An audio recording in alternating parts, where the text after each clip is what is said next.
Welcome back to Histories and Mysteries Uncovered. I hope you're all doing well. In today's video we're going to be carrying on the series of the most haunted locations around England, and today I have an interesting one for you. So before we get into the video, grab yourself a big old coffee and let's get started. We're going to be talking about the ghosts that haunt Newton House, located in Carmarthenshire, Wales.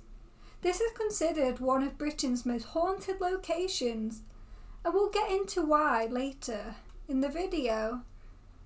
So let's talk about this beautiful Gothic style building. The building, Newton House, is a Grade 2 listed building and has been restored by the National Trust.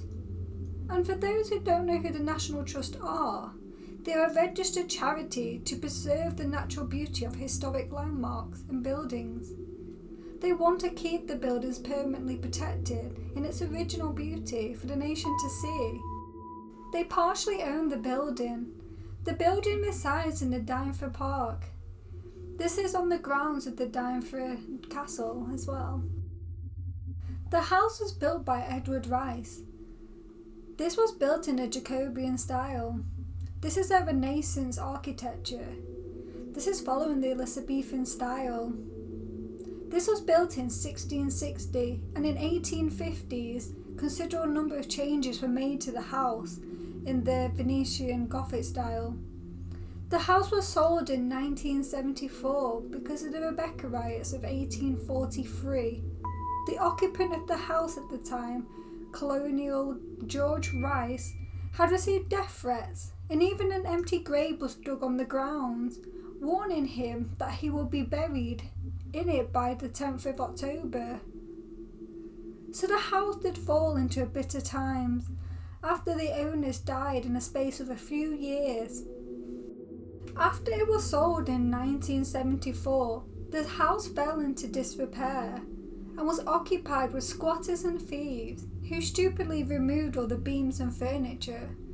I really dislike vandals, especially when they damage these historical buildings, removing all the original accents of the place.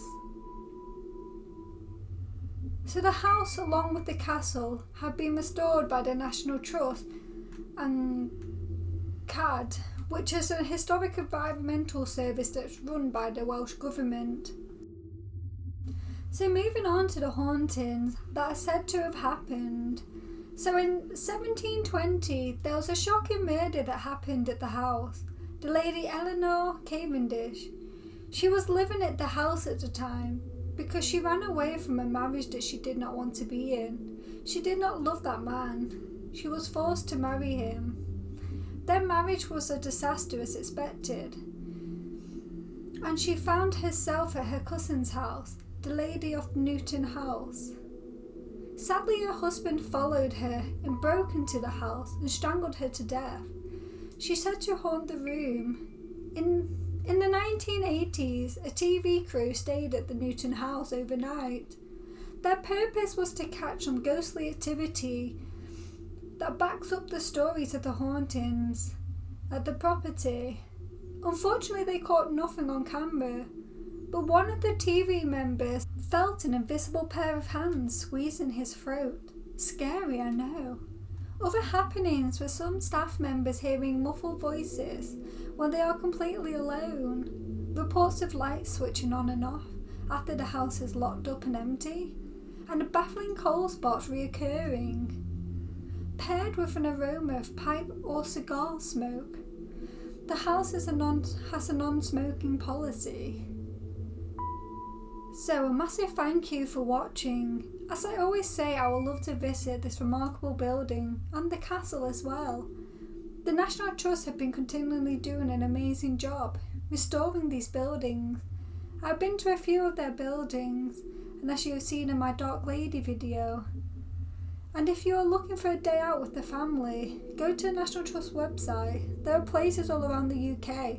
It is important to keep the history going. If you enjoyed these types of videos and are a massive history fan, well, give my video a big old like and subscribe. I'll love if you stayed around and checked out a few of my other videos. I upload every Sunday. Until next